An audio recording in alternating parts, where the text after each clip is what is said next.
दोस्तों, तो आप पिछले कल से आप एक जो है एक वायरल नोटिस आप देख रहे हैं एसएससी का बिग अपडेट करके कि इसमें सब कुछ बदल गया है। नया इंटरफेस एसएससी ने कुछ अच्छा लॉन्च किया है, कुछ अजीबोगरीब लॉन्च किया है। तो उन सभी चीज़ों के बारे में हम डिटेल में डिस्कशन करने वाले हैं। पहली बात तो मैं आपको डायरेक्टली क्लियर नहीं बता चाहता हूँ कि जो ये इंटरफेस है उससे आपको कोई लेना देना नहीं है, आपकी पढ़ाई पर कोई प्रभाव नहीं पड़ने वाला है, ना ही कोई एग्ज़ाम पैटर्न पर प्रभाव पड़ने वाला है।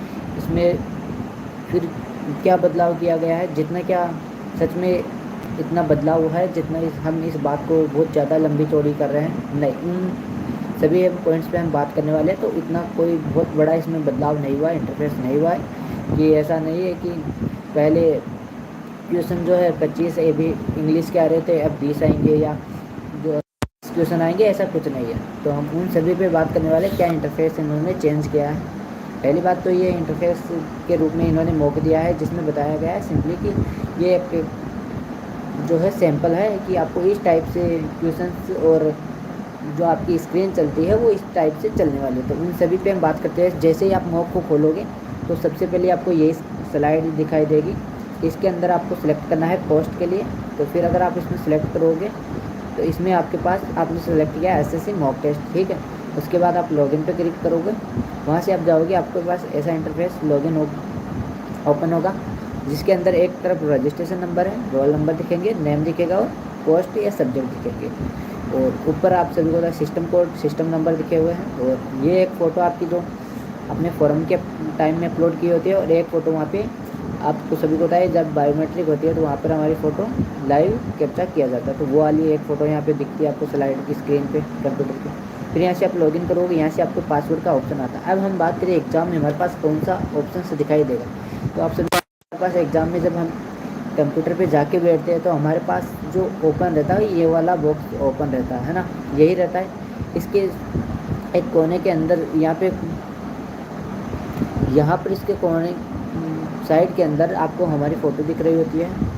और एक फ़ोटो तो जो हमने अपलोड की होती है वो होती है, और एक क्या होती है जो हमारी वहाँ पे ली जाती है लाइव, वो वाली फ़ोटो होती है। यहाँ पे सिस्टम कोड होता है, नंबर होते हैं, ठीक है। यहाँ से हमारा कंप्यूटर शुरू होता है, यहाँ से हमें डायरेक्ट पासवर्ड डालना होता है, यहीं से शुरू होता है। तो इसमें नया क्या है फिर हम देखते हैं। इसके बाद आप जैसे ही लोग पासवर्ड डालोगे ये वाला इंटरफेस ओपन हो रहा है अभी जो इन्होंने सैंपल दिया है। तो फिर यहाँ से कंटिन्यू करना है आपको। इसमें यह है कि आप अपनी फ़ोटो मैच कर लो, नेम और फ़ोटो की सेम तो है ना। तो ये तो हमें पहले भी जो है आता था, तो फिर इसमें नया क्या है। उसके बाद क्या है, यहाँ पर ये हैंड राइटिंग हमारे पास जो है की जाती है एसएससी की तरफ से, कि एक पेज वहाँ पे दिया जाता है, एग्जामिनर होता है उसकी तरफ से, इन्विजिलेटर की तरफ से, और उसमें बोला जाता है कि आपको ये दोनों हिंदी और इंग्लिश में लिखना है। तो वो हम करके देते हैं, ठीक है। ये पहले भी होता था और अब भी होगा, ठीक है। फिर नया क्या है, अब यहाँ से ये देखो यहाँ पर है सिलेक्ट प्रेफरेंस कॉम्प्रिहेंशन लैंग्वेज, जो कि इन्होंने सैंपल में दिया है। लेकिन क्योंकि ये हमारे पास नहीं होगा, क्यों नहीं होगा, क्योंकि एग्ज़ाम में जैसे एसएससी की सीजीएल की बात करें, एमटीएस की बात करें या सीएचएसएल की बात करें, इन तीनों में ऐसा कोई सा सब्जेक्ट नहीं आता जिसके अंदर हम कॉम्प्रिहेंशन की लैंग्वेज चेंज कर सकते। कॉम्प्रिहेंशन आता है हमारे पास इंग्लिश में, जो कि हमें प्रॉपर इंग्लिश सब्जेक्ट का है, तो वो इंग्लिश में ही मिलेगा। हिंदी और इन सभी में ये वाला इसके लिए कोई काम नहीं है इसका, ठीक है। ये कोई अदर एग्ज़ाम के लिए होगा। जैसे आपसे बताया एसएससी बहुत सारी एग्जाम्स कंडक्ट कराता है, तो उन सभी के हिसाब से इन्होंने दिया है। तो ये आपके कोई काम का नहीं है एसएससी सीजीएल सीएचएसएल के लिए। फिर यहाँ से आपने लैंग्वेज सेलेक्ट कर दी, कोई दिक्कत नहीं है। ये आपने को बता दिया कि ये जो आप कॉम्प्रिहेंशन की लैंग्वेज सेलेक्ट करोगे वो चेंज नहीं होगी। तो आप श्योर हो तो ही इसको चेंज प्रेफर करें कि आप हिंदी में करोगे इंग्लिश में करोगे, ठीक है। तो इस फिर हमारे पास ये आता है, एक इंटरफेस आता है, इंस्ट्रक्शन होते हैं, दिशा निर्देश की हमारे पास जो है क्या क्या रहने वाला है। तो इसमें सिंपली हमारे पास होता है कि ये 4 सब्जेक्ट हैं, टाइम ये है, ये सीजीएल सीएचएसएल का नहीं है। ये कोई आपको ऐसा नहीं कि यहाँ पे 60 क्वेश्चन दिख रहे हैं तीसरे, उनसे कोई लेना देना आपको नहीं है। एक इन्होंने सैंपल दिया है कि इस टाइप से आपको दिशा निर्देश का एक फॉर्मेट मिलता है ना, आप इस चीज़ को समझ रहे होंगे। फिर वहाँ से मेरे पास ऐसा फॉर्मेट दिखता है, ठीक है, कि इसमें आपको बताया होता है कि इतना क्वेश्चन है, ये नेगेटिव मार्किंग है, इतना टाइम है, और ऐसा ऐसा आप छोड़ोगे, अगर क्वेश्चन स्किप करोगे तो उसका कोई नंबर नहीं कटेगा या नहीं मिलेगा। अगर आप गलत करोगे तो माइनस में जाओगे। ये आपको माइनस मार्किंग, नेगेटिव मार्किंग और जो भी आपके नंबर प्रोसेस है वो आपको यहाँ पे बताया गया होता है, ठीक है। और इसमें बताया गया होता है कि अगर आप एग्ज़ाम में चीटिंग करते हुए पकड़े जाते हैं तो क्या आपके होने वाला है, तो वो सब चीज़ें यहाँ पे बताई जाती है, पहले भी आती थी। तो फिर इसमें नया क्या है उन सभी को देखते हैं। ये फिर यहाँ से फिर आप ये कंप्लीट होता है और आप यहाँ से क्या करते हो, एग्री करते हो और आगे वाले पेज पे चलते हो। फिर आपके पास ये वाला, इन्होंने ये वाला एक स्लाइड अलग से ऐड कर दिया है कि ये वाला है, तो इसमें कोई बड़ी बात नहीं है। देखो यहाँ पर है कि अगर आपके पास ये वाला सिंबल दिखेगा ब्लैंक स्पेस, जब नोट आप कोई भी ऑप्शन नहीं चुनोगे तो ये वाला सिंबल देगा। अगर आप जो है ऑप्शन चूज एज करेक्ट, जो आप आंसर चूज करोगे आपको ये वाला सिंबल दिखेगा। अगर आप क्वेश्चन नंबर शो करोगे कलर इंडिकेशन के साथ, तो ये आइटम क्वेश्चन के साथ, तो इसमें कोई बड़ा इशू नहीं है। फिर क्या है आगे देखो, यहाँ पर एक जो है लैंग्वेज सेलेक्ट है कि आप एग्ज़ाम किस लैंग्वेज में देना चाहते हैं। ये पहले भी आता था और अब भी आ रहा है, नई बात नहीं है। और ये वाला फॉर्मेट तो पहले आ गया, तो इसमें कोई इशू नहीं है कि ये वाला फॉर्मेट आपसे बताया कि पता आता है हर एग्ज़ाम में दिशा निर्देश में कि ये ABC ए भाग, बी भाग, सी भाग में ये है क्वेश्चन और ये टाइम है, मतलब नंबर है।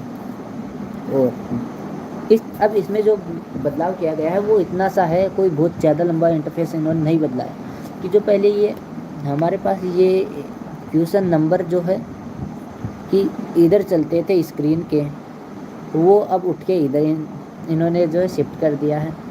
और जो हमारे पास सेव एज का बटन यहाँ पर आता था एंड नेक्स्ट का बटन वो यहाँ पर दिखाई देगा आपको। और आप सबको पता है टाइम पहले से चलता है कि 1 घंटे का पेपर है तो उल्टी गिनती के रूप में यहाँ पे टाइम पहले से चल रहा होता है, पहले भी चलता था और अब भी चलेगा। तो इसमें नया क्या है भाई, इसमें नया कुछ नहीं है। अगर आप क्वेश्चन जूम करना चाहो तो प्लस माइनस कर सकते हैं, जूम और जूम उसके लिए। तो इसमें फिर नया क्या है, तो मेरे को तो इसमें कोई ऐसा नया देखने को नहीं मिला कि नया क्या है। और नहीं ऐसा है कि चारों पार्ट जो है मिक्स में कर दिया है, नहीं। सिंपली देखो पहले भी अलग अलग पार्ट आते थे, अब भी अलग अलग हैं। तो टाइम पहले भी सभी के लिए मिक्स होता था कि 1 घंटे में आप चाहो मर्जी वो पार्ट करो, अब भी वही है। तो इसमें बदला क्या है भाई, मुझे तो कोई बस इतना सा है कि पहले नीचे वाला सेव था और अब सेव एज और नेक्स्ट का ऑप्शन ऊपर आ गया और ये इधर से उठ के इधर शिफ्ट हो गया है। तो इसमें खूब बड़ा, जितना ज़्यादा हम सोच रहे हैं कि इतना इंटरफेस कर दिया है। अब आप सभी को पता है कि यूट्यूब पर इतने सारे वीडियो आ गए जिनमें बताया जा रहा है कि आपको इस टाइप के आप मॉक लगाने होंगे, जो आप मॉक लगा रहे हैं वो गलत है, और जो इस टाइप के लगा रहे हैं वो फिर एग्ज़ाम में फेल होंगे, वो होंगे। भाई क्या होगा यहाँ पर, अब फ़ोन से अगर हम मॉक लगाते हैं तो हम कौन सा यहाँ पे माउस से क्लिक करते हैं कि हमारा माउस यहीं पे चलेगा, हमारा माउस यहाँ क्यों नहीं चल सकता, क्योंकि हम तो फ़ोन से लगा रहे हैं। तो फ़ोन तो माउस तो हमें खुद को कर्सर ले जाना होगा ना, कि हम यहाँ क्लिक करेंगे कि यहाँ करेंगे। तो इसमें खूब ज़्यादा कोई इशू नहीं है कि यहाँ पे बहुत बड़ा चेंजिंग हो गया है कि हमें यही तरीका करना होगा, क्यों करना होगा, कोई इतनी बहुत ज़्यादा लंबी चौड़ी यहाँ पे नहीं है। तो आपको बिल्कुल भी घबराने की ज़रूरत नहीं है। और आपको क्या नया लगा इसके अंदर वो आप कमेंट करके ज़रूर बताएं। क्या ये सच में इतना बड़ा इंटरफेस चेंज हो गया है कि जितना हमें बताया जा रहा है कि इतना हो गया, ये हो गया, सब कुछ ख़त्म हो गया, सब कुछ बदल गया। तो मेरे पास तो ऐसा, अगर मुझे पूछोगे कि हाँ सच में बदल गया, तो मैं बोलूँगा नहीं, इसमें कोई भी चेंजिंग नहीं हुई है। इन्होंने बस बता दिया है कि सिंपल सैंपल देके कि ऐसा ऐसा होता है। तो इसी को जो है इन सभी ने बता दिया कि इतना बड़ा इंटरफेस चेंज हो गया है। भाई ये कोई नहीं, ये सिर्फ ये इसलिए दिया गया है कि जो बच्चे फर्स्ट बार एग्ज़ाम देंगे उनको पता चल जाए कि वह इस तरीके से चलता है कि सिस्टम में क्या क्या होती है, उन सभी को पता नहीं होता। तो उनके लिए कि आप देख लो और उससे इस तरीके से सब कुछ चलता रहता है। बाकी कोई इतना बड़ा इशू नहीं है। तो अपनी तैयारी पे फोकस करें, इन फालतू सब चीज़ों के चक्कर में नहीं पड़े तो बढ़िया है। तो मिलते हैं फिर नेक्स्ट वीडियो में। कमेंट करके ज़रूर बताएं क्या सच में इतना बड़ा इंटरफेस हुआ है कि जिससे बच्चों के सिलेक्शन पर प्रभाव पड़ेगा। जय हिंद, फिर मिलते हैं नेक्स्ट वीडियो।